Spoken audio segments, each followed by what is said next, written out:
我叫浮萍，今年3岁，魔君之女，魔界小公主。今天我被我亲爹退货了。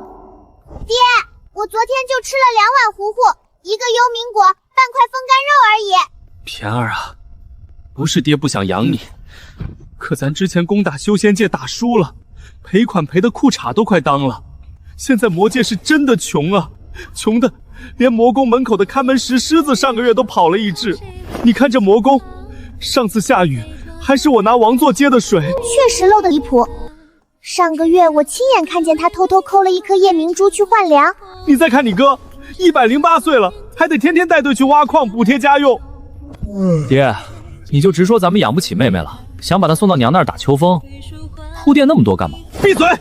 什么叫打秋风？这叫亲情探访。田儿，你听爹说，你娘现在是青云宗宗主，修仙界有名的大富婆不是，是大能，灵石多的能填并咱们魔界的熔岩河。你去她那儿，顿顿有灵米吃，天天有灵果啃。那你为什么不去？他不敢，他怕娘揍他。上次偷摸去想偶遇娘亲，被娘用护山大阵追着劈了3条街。瞎说！你娘爱我爱的不能自拔，打是亲骂是爱，追着劈是深情的另一种表达方式，小孩子懂什么？平儿，爹得镇守魔界，魔界不可一日无君，就像茅厕不可一日无纸。那哥哥为什么不去？我倒想去，我去了谁搞魔界建设？你爹连施工图纸都看不懂。瞎说！我会写你娘的名字。唉，原来我爹不仅穷，还是个文盲。行吧，我去找娘，但我有个条件。别说1个，100个都行。你要每天想我3次。平儿啊，爹会每天想你300次。他只是想你能从娘那儿蹭多少灵石。就你话多。这是魔界通行令，出了魔界记得收好，别让人看出你有一半魔族血统。这个给你娘，就说爹想她了。还有，魔界今年收成不好，问能不能借点灵石。爹，我懂了，你这是让我去跟娘要饭。怎么能是要饭呢？这是亲人间正常的经济互助，是跨界亲情的温暖传递。我路费呢？这是3块下品灵石，想买什么就买什么，不够花的话就省着点花。唉，父爱如山，山穷水尽的山。路上小心，要有人欺负你就跑快点，千万别硬拼，咱家现在赔不起医药费，等以后有钱了，哥哥就给你报仇。知道了。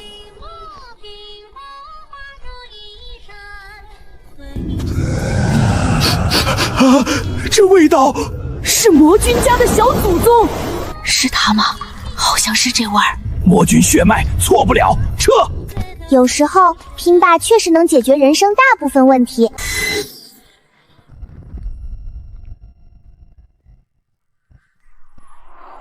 黑风谷的风能把人骨头吹散架，但我爹教过我独家零成本简易避风诀爬行。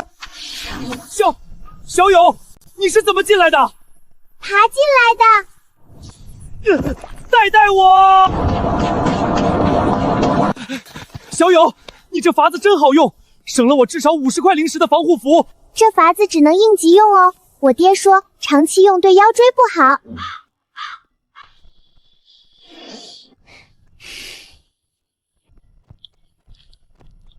去哪儿，小鬼？修仙界。一个人用什么付船费？够吗？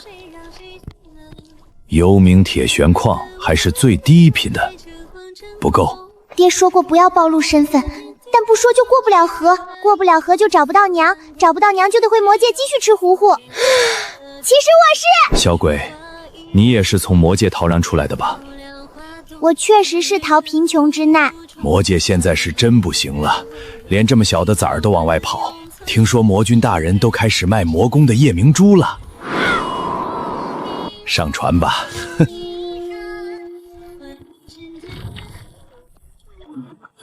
小鬼，出了魔界千万别轻易暴露魔气，小心被那些修仙宗门的人抓去炼丹。谢谢，给你小费。还挺讲究。走吧，小鬼，路上小心。这团是山，这坨是河，这个圈圈叉叉又是什么？爹的画技和他的人一样，充满了贫穷的艺术感。爹，你可真不靠谱！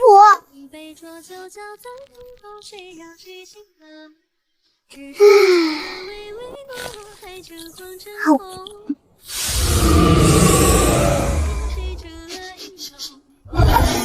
臭东西！大叔，青云宗怎么走？往东300里。哎，你这娃娃一个人？对，我去找我娘。姐姐，去青云宗还有多远？还有200里。你干嘛去？我去找我娘。问路果然比我搭那破地图靠谱10000倍。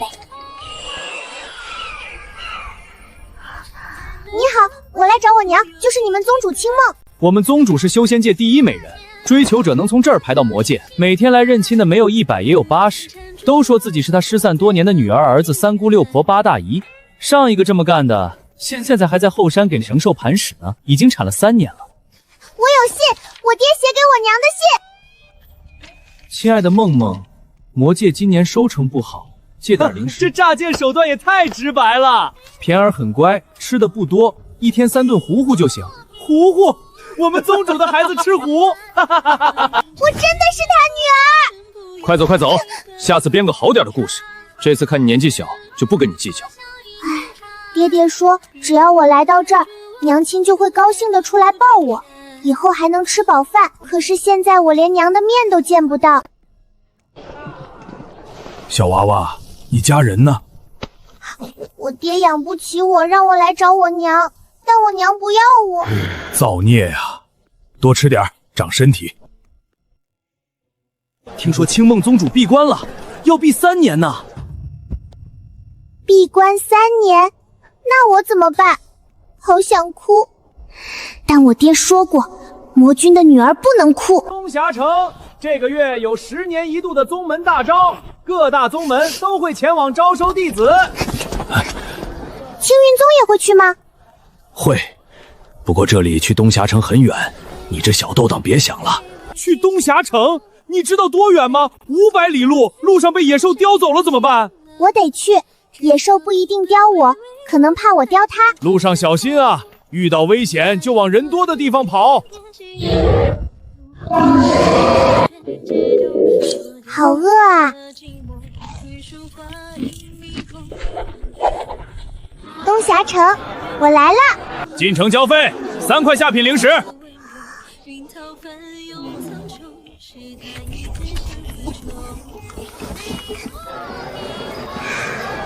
好香啊！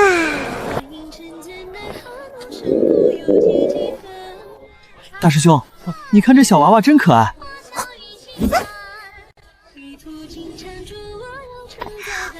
刚剩的，吃吧。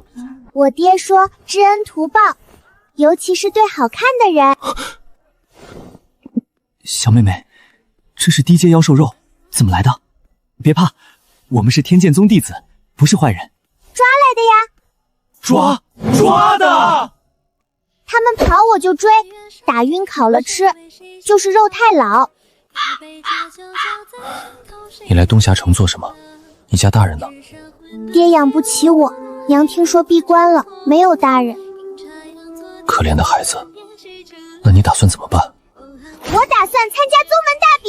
宗门大招满6岁才行，你看着才2、3岁。3岁，4舍5入就是6岁，不是还看资质吗？万一我是天才呢？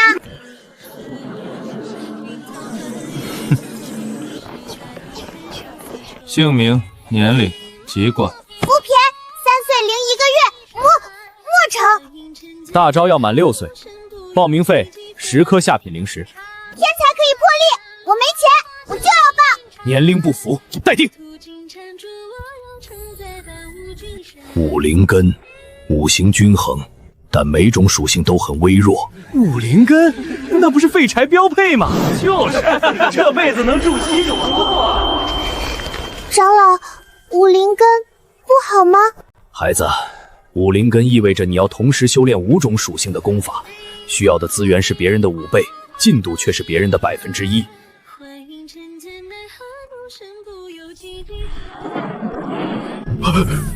机甲根骨，这娃娃的根骨堪比体修天才，根骨极佳，炼体好苗子。修武灵根，术法一道废了。若是单灵根，即是绝世天才。这些哪有我娘重要？我爹说了，找到我娘，这些都会有。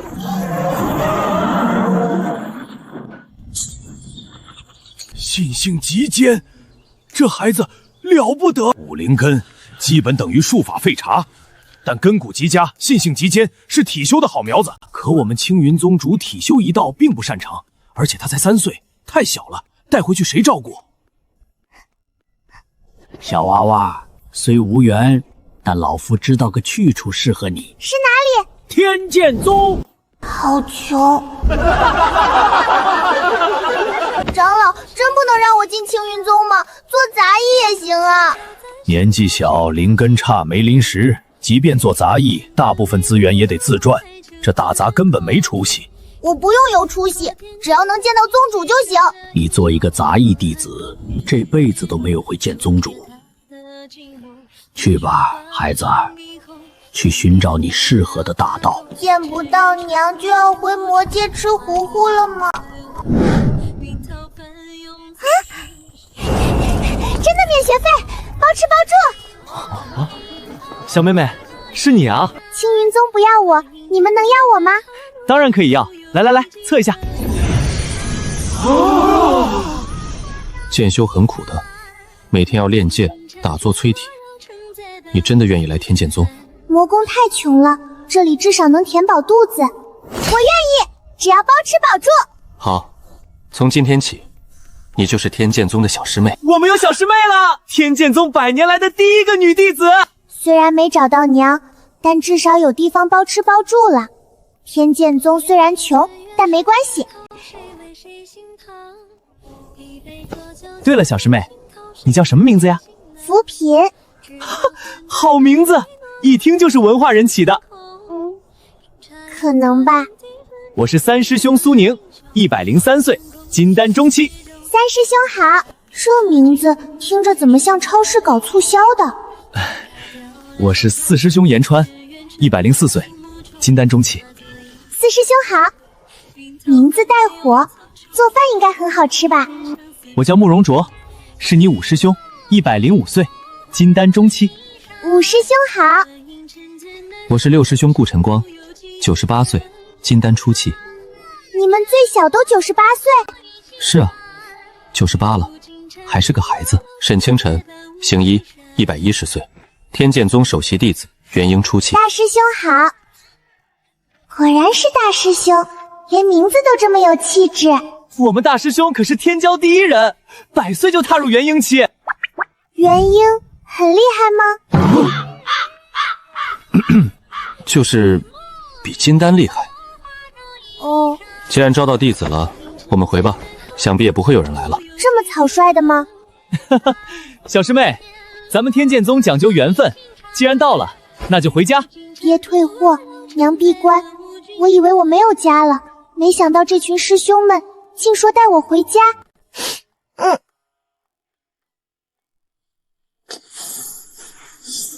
你们的剑很贵吧？剑修可以穷，剑不能。所以你们的钱都花在剑上了？那当然，剑就是剑修的命。剑在人在，剑亡人亡。剑是我们的道侣，怎么能亏待道侣呢？虽然我的道侣是去年从二手市场淘的，打了7折，但我很爱他。算了，跟这群只会买剑的穷师兄们在一起，好歹包吃包住。小师妹，坐稳了。有了一群师兄，真好。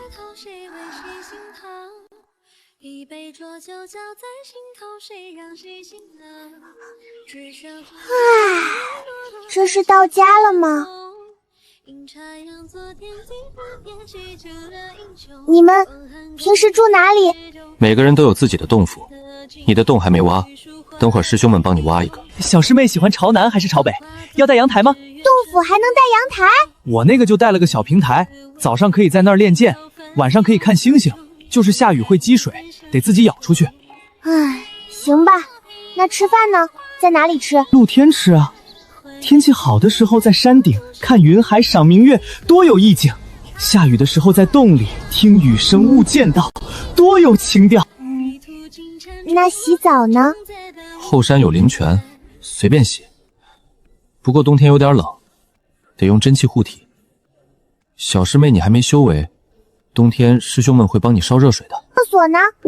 我们都是修士，一个净尘诀就解决了。可我不会净尘诀。那后山找个地方解决就好了，记得挖坑埋了，不然招苍蝇。对了，宗主呢？我要去拜见吗？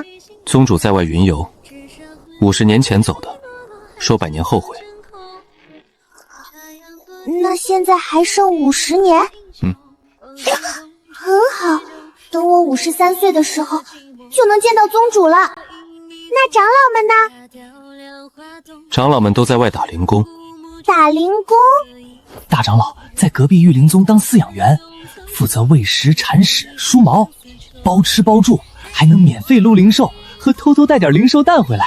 二长老在青云宗当丹房火工，负责给丹炉烧火，据说偷学了不少炼丹技巧。等学成回来，咱们就有自己的炼丹房了。那现在有丹炉吗？没有。药材呢？也没有。那炼丹房有了放什么？没考虑过这个问题。那个还有3长老在禅宗当扫地僧，据说还给发僧袍，攒的僧袍够我们穿10年了。好吧，那4长老呢？4长老没有4长老，宗门确实设了4个长老位，但只招到3个，第4个名额一直空着。那为什么不取消？因为宗主说名额空着显得我们宗门有发展空间，显得我们未来可期，显得我们低调内敛，显得我们穷的只剩格局。但还有个2师兄，二师兄叫傅少，108岁，金丹后期，在外寻矿拾矿，已经3年没回来了。说是寻到就回来建设宗门。3年没回来，你们不担心吗？担心啊，所以每个月都给他传信问找到矿了吗？他每次都回快了快了。上个月传信问他需不需要寄点干粮，他回不用，我在吃土管饱。行吧，所以天剑宗一共7个弟子，3长老，1个宗主，11个人。核心人士。难道还有外门弟子？没有。是因为养不起吗？明白了，原来不是不想收，是收不起，就像我爹养不起我一样。师兄们说要带我熟悉一下环境，其实就是绕山转了几圈。这是主峰，宗主的洞府就在山顶。宗主洞府门口那是鸟窝？对，宗主50年没回来了，洞府就被一群灵鸟占了。为什么不把鸟赶走？宗主不回来，空着也是空着，灵鸟住还能捡点蛋。那些灵鸟蛋一颗能卖100块下品灵石，每个月去捡一次，能换不少灵石。宗主说了，宗门资源要合理利用，鸟占了他的洞府，下蛋补偿，合情合理。有道理。修仙界有5大宗，你得记住。哪5宗？第一天剑宗，论实力，修仙界第1，但财力也是第1，倒数。看出来了。第2是青云宗，善造气、炼丹、画符、布阵，实力不俗，财力第1。真厉害。第3是玉灵宗，他们善契约灵兽、妖兽，培育灵宠，灵宠很贵也很能打，所以实力和财力都第3。知道了。先记住这5大宗就行，其他宗门以后慢慢记。好，记住了。这里风景好，能看到日出，地势也平，下雨不会积水太严重。旁边还有棵树，夏天可以遮阴，离灵泉也近，洗澡方便。就这里了。行吧，反正我也没钱。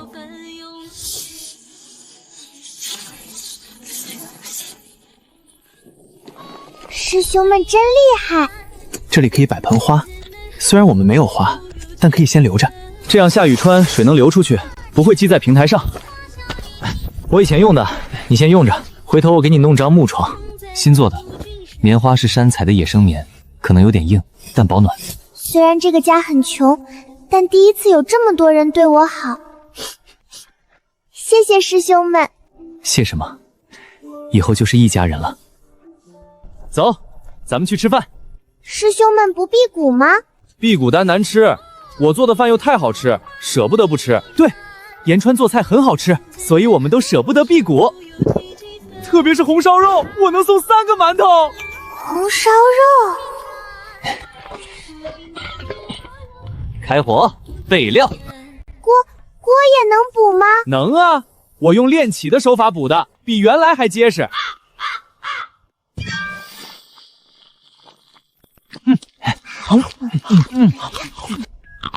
好硬。馒头放久了有点硬，小师妹你泡汤吃。好吃。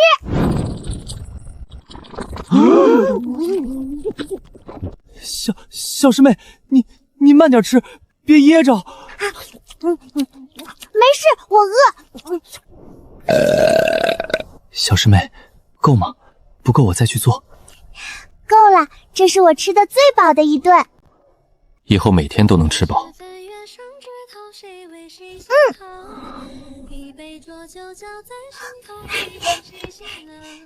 三师兄，四师兄，怎么了，小师妹？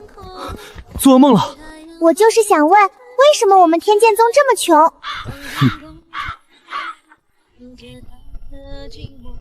很久很久以前，久到3长老头发还在，久到大长老还没开始撸灵兽，久到我们都没出生。说重点。总之，很久以前，天剑宗富过。多富？据说最鼎盛的时候，有9座主峰，18座侧峰，弟子3000，长老上百。宗门大殿用白玉砌成，藏经阁有个功法10万卷，炼丹房、炼器室一应俱全。那时候的天宗门弟子，出门都穿云锦法衣，遇的是极品飞剑，吃饭顿顿有灵米，修炼用的是上品灵石。据说连扫地的杂役弟子1个月都能领100块中品灵石。那怎么变成现在这样了？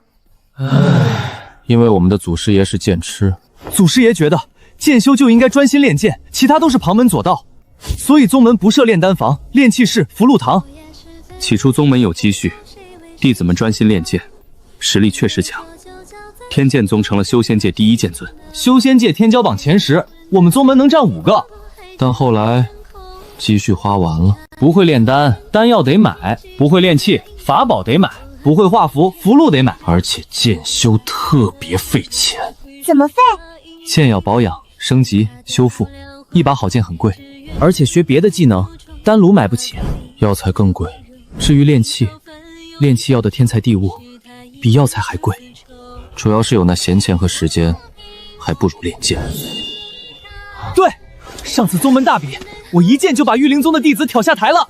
我上次和青云宗弟子打架，他扔了一沓符箓，我直接一剑抵开，他吓得当场认输。还有合欢宗的，他们想魅惑我，我闭上眼睛打都赢了。禅宗的师兄说我剑意太锐，他念经都压不住。剑修之道在于纯粹。我突然觉得天剑宗好像也没那么穷。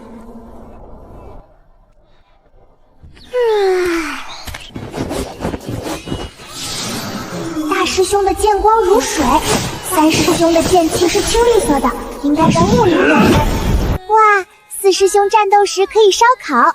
五师兄的剑气好闪，应该是土灵根，难怪挖洞那么厉害。六师兄是水灵根，嘿嘿，夏天站在他旁边肯定很凉快。小师妹早，睡得好吗？洞府里没有老鼠吧？没有老鼠，就是有点硬。硬点好，硬点对脊椎好。真的吗？假的，他昨天还让我给他捶腰。闭嘴。对了，大师兄是什么灵根？大师兄是白灵根，也叫天灵根。除了金木水火土，还有天灵根。10万中无一，可以多修，而且修炼速度为普通灵根的2倍。那有没有黑灵根？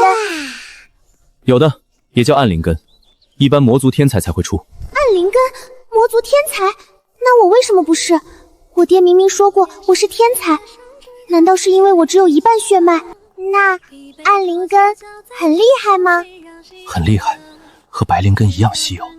但是修仙界对暗灵根有偏见，觉得那是魔族的灵根，所以暗灵根的修士一般会隐藏自己的灵根属性，假装是其他灵根。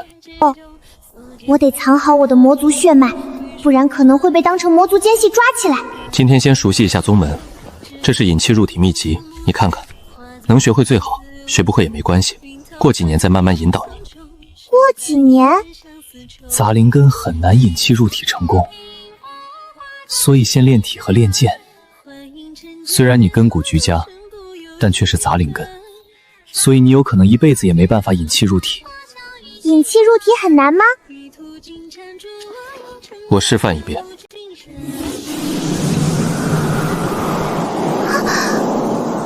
这就是引气入体，吸收天地灵气，化为己用。哦。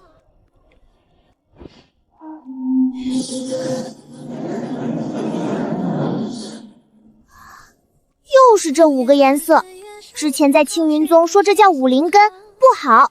你引气入体了，且凝聚出了5星灵气，可小师妹看起来一点灵力都没有。杂灵根没有系统修炼，所以存不住灵气。这就是引气入体。你不知道？不知道。我爹说我是天才，他教不了，让我自己悟。你们还记得混沌灵根吗？那可是传说中万年难遇的极品灵根，小师妹吸收灵气的速度是普通修炼者的10倍啊！所以我很厉害吗？你是天才，万年难遇的天才！小师妹，你以后会非常厉害。哼，厉害到各大宗门抢着要，厉害到青云宗哭着求你去。原来爹说我是天才，是真的。完了，混沌灵根很花钱的。对啊，小师妹需要固本培元，普通培元丹1颗100中品灵石，她1个月要多少灵石呀？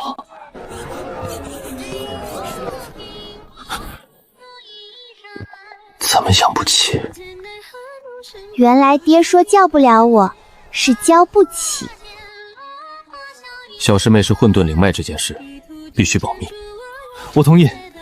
要是给外面宗门知道了，可不得抢破头。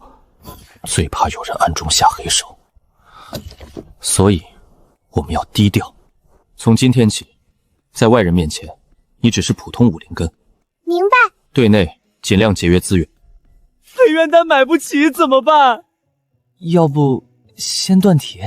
对，断体也能固元，虽然慢，但不花钱。体修入门，成本为0。就这么办，先用这个。今天练什么？扎马步。坚持住，剑修的第一步就是稳，根基不牢，地动山摇。吃的苦中苦，方为人上人。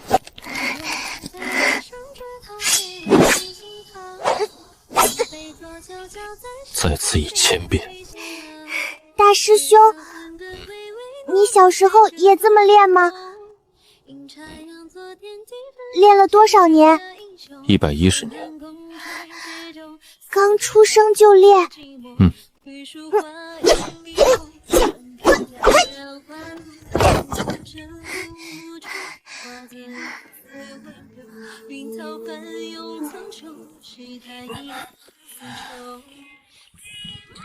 这是什么？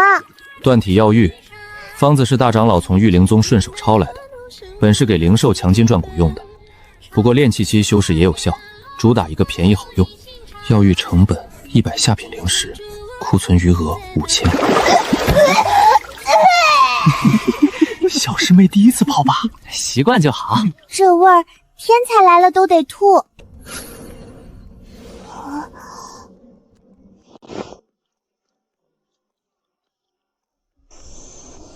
混沌灵根的修炼速度果然快，3天炼气中期，大师兄当年也做不到吧？我当年用了3个月，但消耗灵气，再修下去就得布聚灵阵了。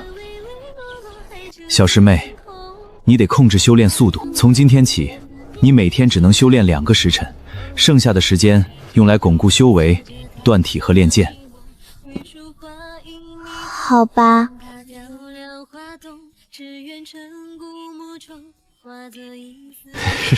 我突然很喜欢这个穷的叮当响的宗门，馒头也挺香，管饱。挥剑有力道了。马步扎得稳，能坚持半时辰了。身体强度提升很快，药浴可以升级了。下次试试加蝎子尾巴，能不吗？能，那就换蜈蚣腿，还是蝎子尾巴吧。小师妹修为炼气中期，断体入门，剑招12式，识字308个，写字3个，药浴12次，总支出1200下品灵石，库存余额300下品灵石。这里写的什么？没什么。大师兄，你发财了！接了护送任务，这是定金。什么任务啊？大师兄接了个大单，护送玉灵宗几个天骄进秘境抓灵兽，但危险程度3星，非元婴以上不敢轻易进入，通常由宗门长老带队历练。宗门历练一般几年才组织一次，平时进去修为的弟子要么一起，要么顾护卫。玉灵宗家里有矿。小师妹有想要的灵兽吗？不要，我想大师兄平安回来。好。大师兄记得砍价，护送费至少500中品灵石，遇到危险先跑，钱可以不要，命必须保住。我不在的这段时间，听几个师兄的话，好好修炼，不要乱跑。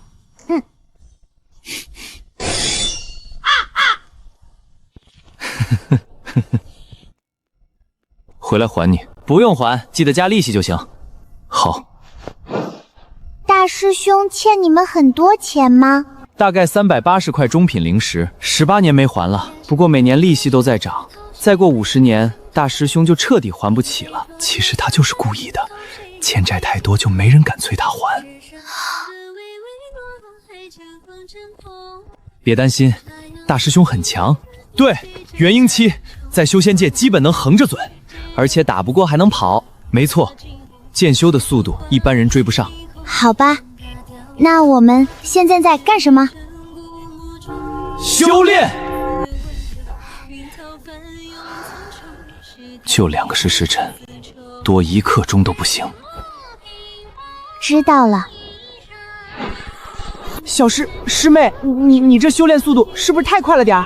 炼气中期到后期，普通人至少要3年，我用了1年半，大师兄用了半年，师妹才用了1天。聚灵阵100中品灵石。师妹突破1次，100灵石没了。我是不是太费灵气了？不怪你，是我们太穷。就是，不就是灵石吗？我们想办法。对，要是我们有钱，能用灵石给你堆到元婴。师妹天赋好是好事，不能浪费。为了赚灵石，师兄们做了一个决定：下山摆摊。这些东西能卖出去吗？试试呗。万一有人眼瞎呢？万一呢？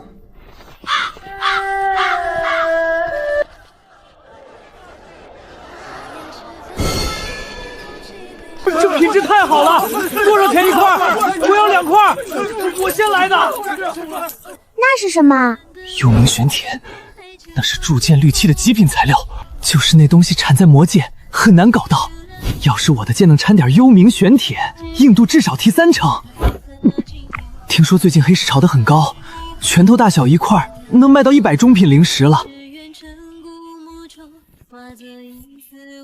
是这个吗？天哪！真是幽冥玄铁，而且是高纯度，这光泽，这质感。小师妹，你哪儿来的？我老家附近有很多，捡的。小师妹，你老家在哪儿？很远的地方。具体呢？我爹不让说。这个能卖吗？能，太能了！有了这个，咱们就不用摆摊卖妖兽肉了。小师妹，你救了我们全宗。不过不能全卖，只卖1块，另1块给师兄们升级剑。给我们铸剑？师妹，这太贵重了，还是换灵石修炼用吧。对，我们不能要。师兄们的剑需要升级，而且如果师兄们的剑变强了，就能接更厉害的任务，赚更多灵石，给我买更多培元丹。师妹，你才3岁，怎么就这么懂事？师兄们一定会保护好你的。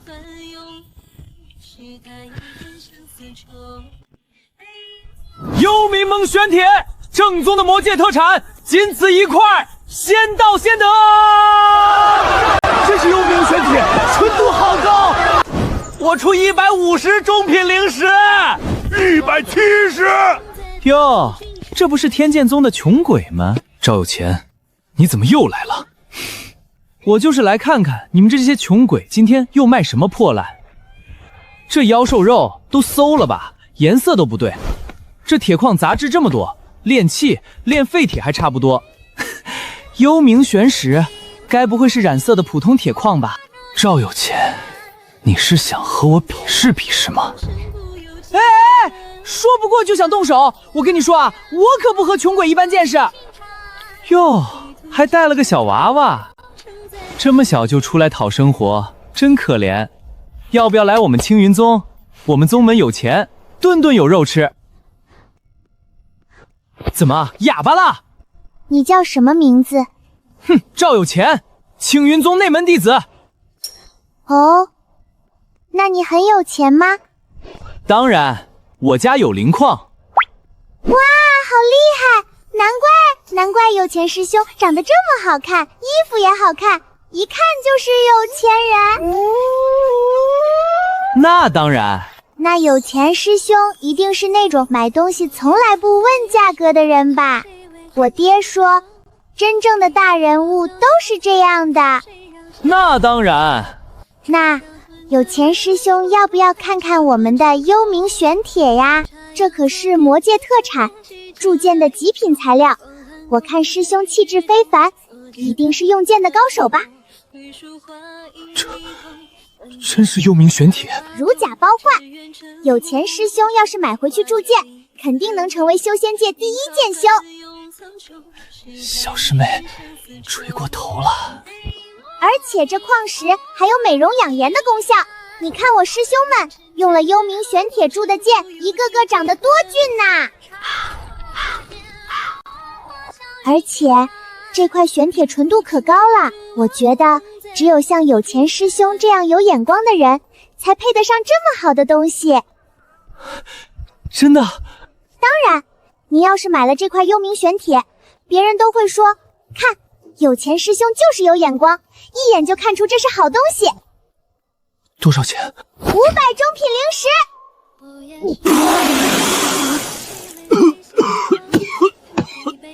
小师妹你，这也太……你这隔壁才卖150啊！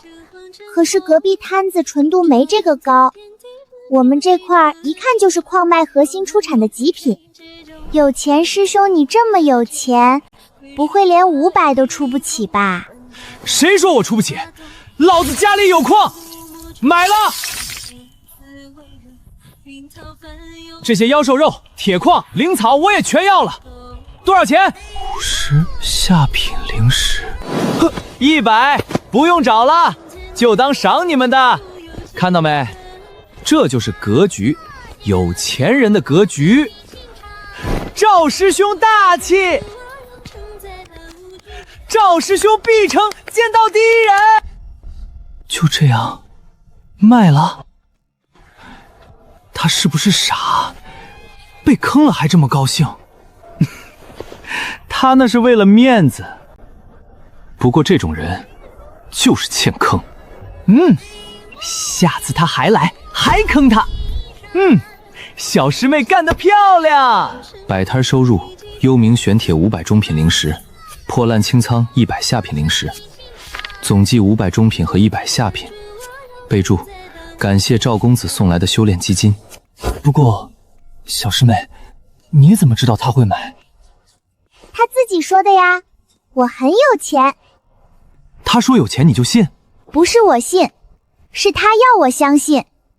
你看，他穿的戴的都是最好的，说明他想让别人看出来他很有钱。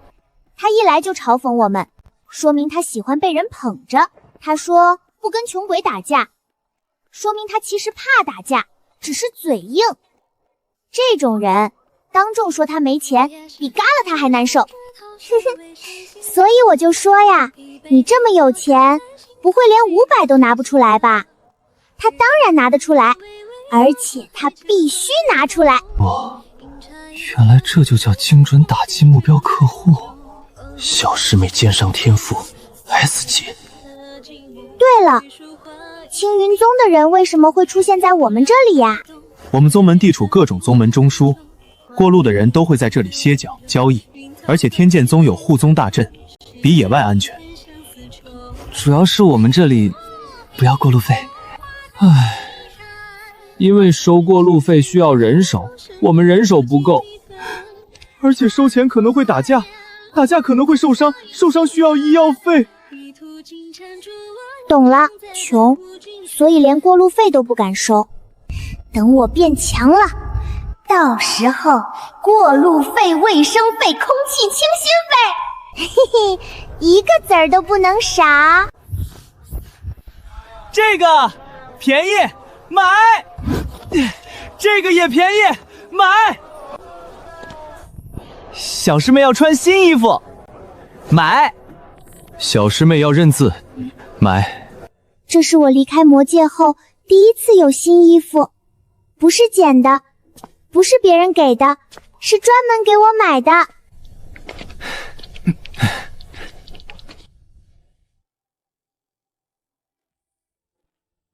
在想什么呢？想大师兄。大师兄很强的，不用担心。糖好甜呀，但我心里还是有点空空的，睡不着。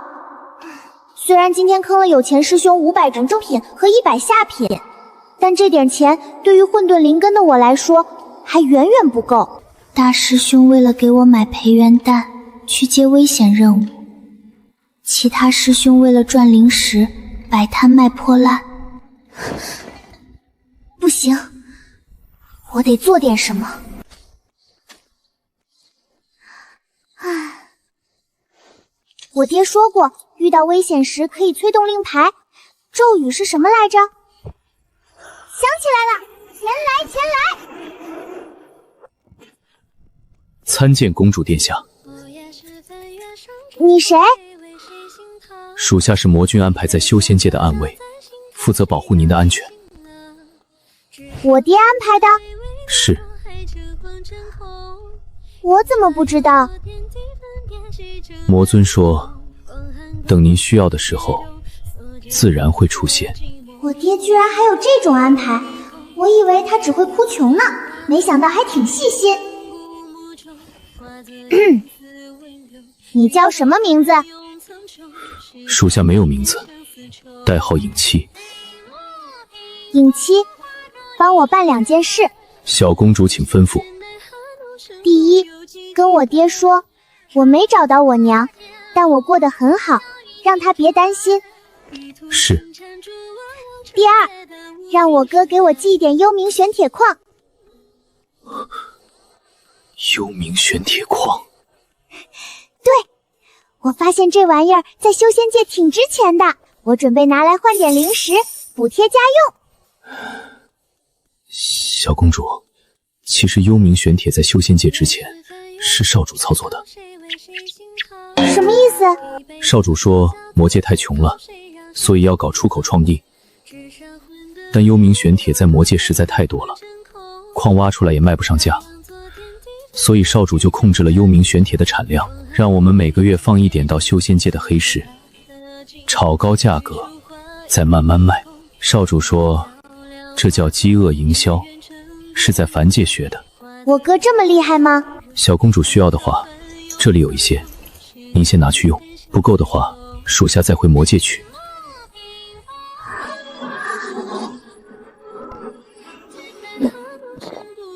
够了。小公主还有其他父母吗？没了，你回去吧。是。得先藏起来。这么多矿石，够我和师兄们用好久好久了。但问题来了，这么多幽冥玄铁，要怎么给师兄们？直接拿出来，肯定会被怀疑。得想个合理的借口，比如我在后山捡的。不行不行，后山已经被师兄们挖遍了，连块像样的铁矿都没有。我梦游时挖的更不行，师兄们不会信的。唉，真难。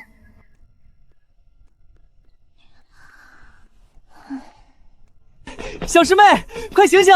好消息！怎么了？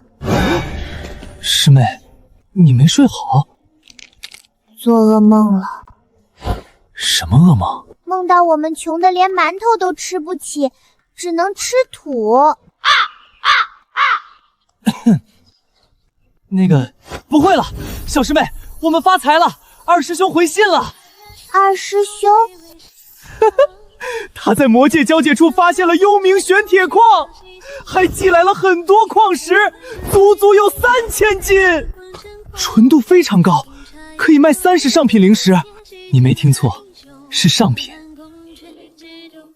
啊，二师兄，那个找了3年矿的富少，他找到了幽冥玄铁矿，还寄来了3000斤。尹七不是说幽冥玄铁的产量被我哥控制了吗？难道我哥和二师兄认识？不可能，我哥在魔界挖矿，二师兄在修仙界找矿，八竿子打不着呀。除非我哥就是二师兄？不对，我哥叫符彦，二师兄叫富少，名字不一样。而且我哥是魔族，二师兄是剑修，种族也不一样。巧合，一定是巧合。二师兄的信呢？虽然看不懂写的什么，但总觉得哪里不对劲。有了这些幽冥玄铁，可以给你买好多培元丹，足够你练到筑基了。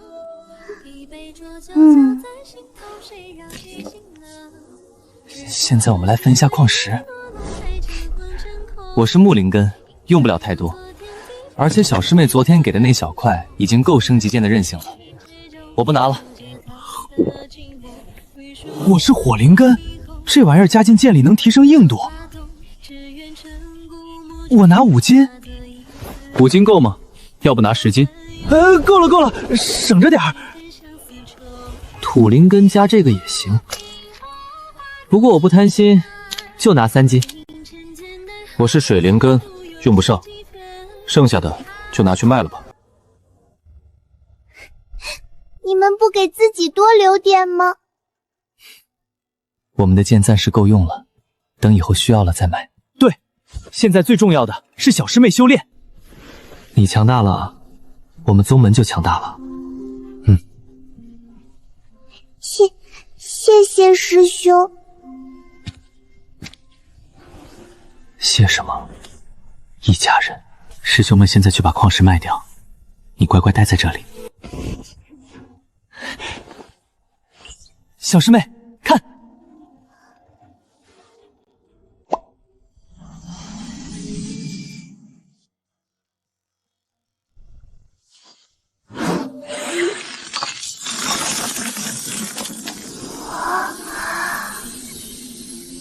小师妹，这些应该够你用到筑基了。我拿20颗吧。啊！小师妹，你不用省。不是省，剩下的给师兄们分吧。小师妹，你这孩子，风好大，沙子进眼睛了。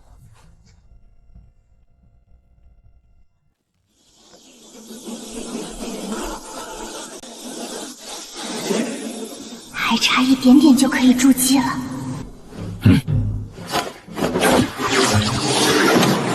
小师妹，我们来助你。成了。怎么样？筑基了！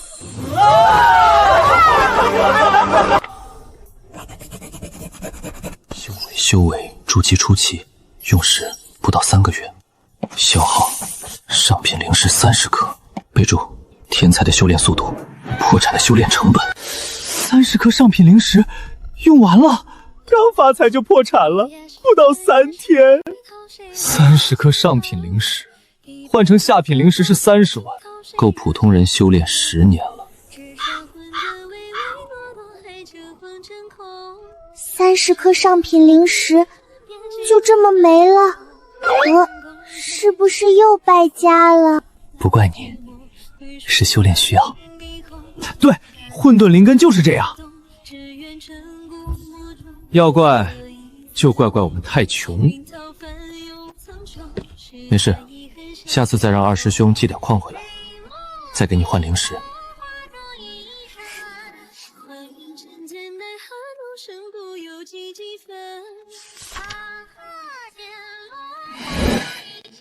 豪迈矿石不是长久之计，二师兄的矿脉再大，也有挖完的一天。而且小师妹的修炼速度太快了，消耗太大，得想个稳定的收入来源。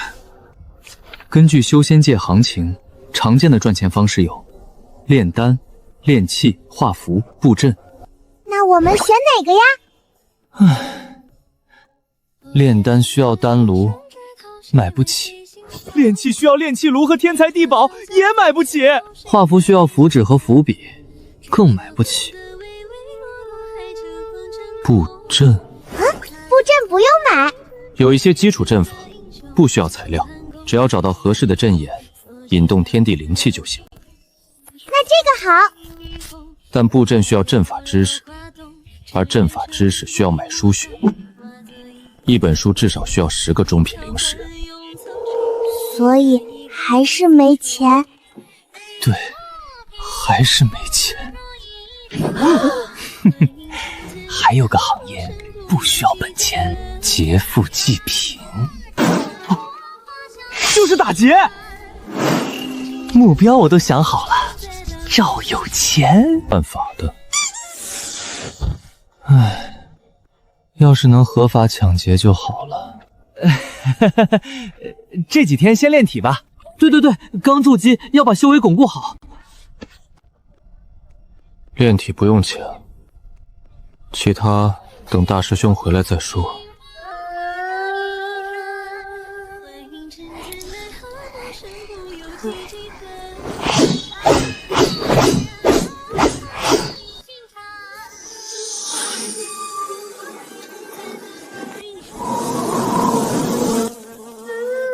什么味道？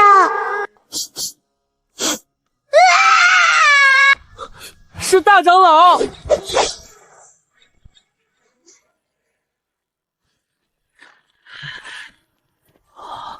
大长老，您回来了。大长老，一路辛苦。大长老，您掉粪坑了。什么粪坑？这是灵兽的精华。玉灵宗那些灵兽吃的可都是灵草灵果，拉的屎都带灵气。以后在后山种灵草，用这个施肥，长得飞快。大长老，您偷灵兽屎？什么偷？这叫资源再利用。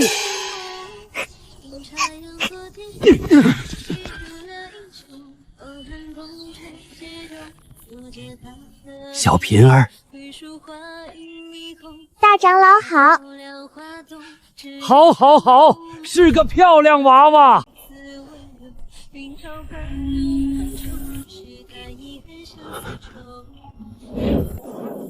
混沌灵根，真是混沌灵根！我天剑宗要发达了！见面礼可挡化神期一击。给灵兽梳毛存的，给小平儿织毛衣。用这个引诱妖兽，一诱一个准，多打妖兽多卖钱。好，从灵兽嘴里顺的灵草处理干净，给老二回来炼丹用。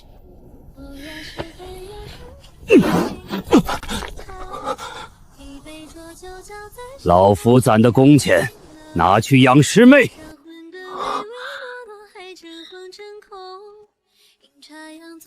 小平儿，好好修炼。玉灵宗那边还有活，老夫得赶紧回去，不然工钱要被扣了。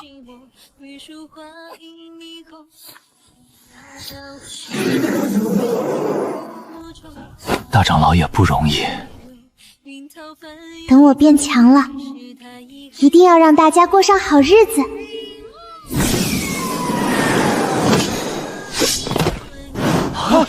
二长老，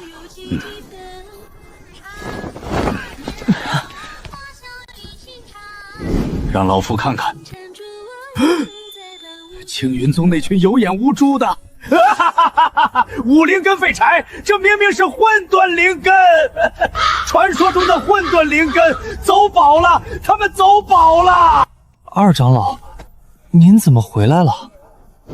你们传讯说小师妹筑基了，我不得回来看看？您不是要打工吗？请了假，扣半天工钱而已，值得。见面礼能当化神一击。老夫攒的丹药拿去养师妹，药材等老夫回来教你们炼丹。丹方抄的，别让青云宗知道。这个，伙房攒的炭，冬天取暖用。二长老，您不是在青云宗当火工吗？怎么攒这么多东西？嘿嘿嘿，火工怎么了？火工也是技术活，烧火烧得好，丹房长老见了我都客客气气的。顺手顺点药材丹方，不过分吧？顺手顺点儿？对，顺手顺点儿。二长老，您这是偷吧？什么偷？这叫资源再分配。青云宗那么富，分我们点怎么了？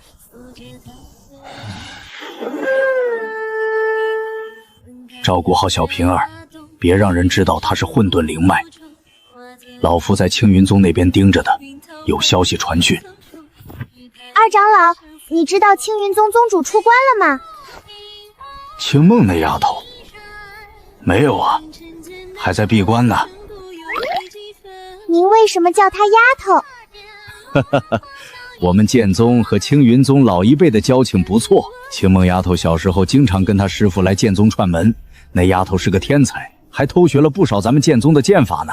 那时候她才这么高，扎着2个小揪揪，整天跟在我后面喊景元哥哥教我剑法。不过你问她干嘛？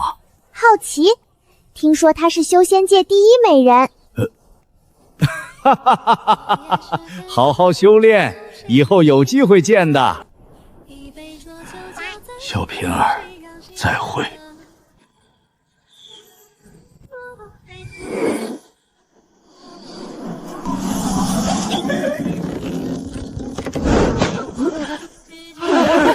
三长老，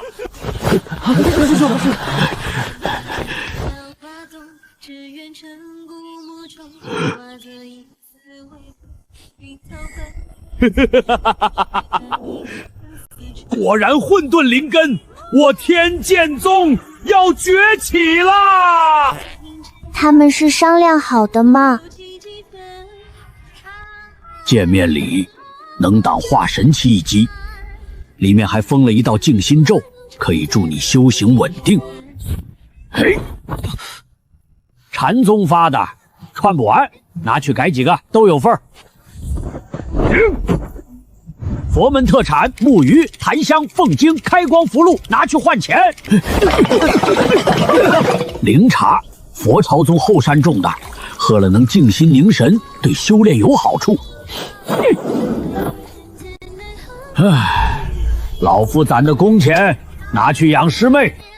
三长老，您在佛禅宗扫地辛苦吗？不辛苦，扫地能静心，扫着扫着就把自己扫明白了。而且佛禅尊包吃包住，还给发僧袍，我攒的那些够你们穿10年了。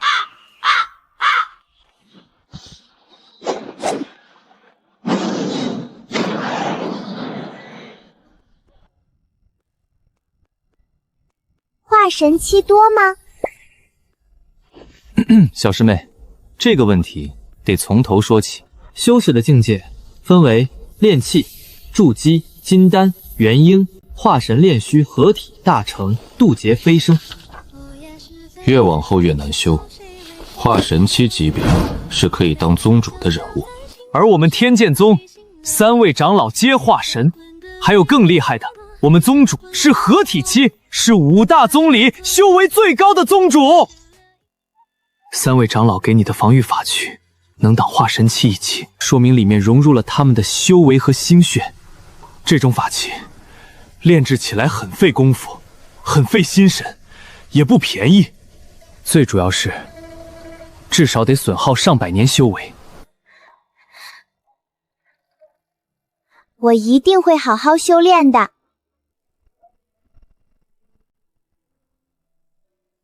3位长老留下来的东西已经被我消耗的差不多了，得另想办法了。要不我们也去换迷玉吧？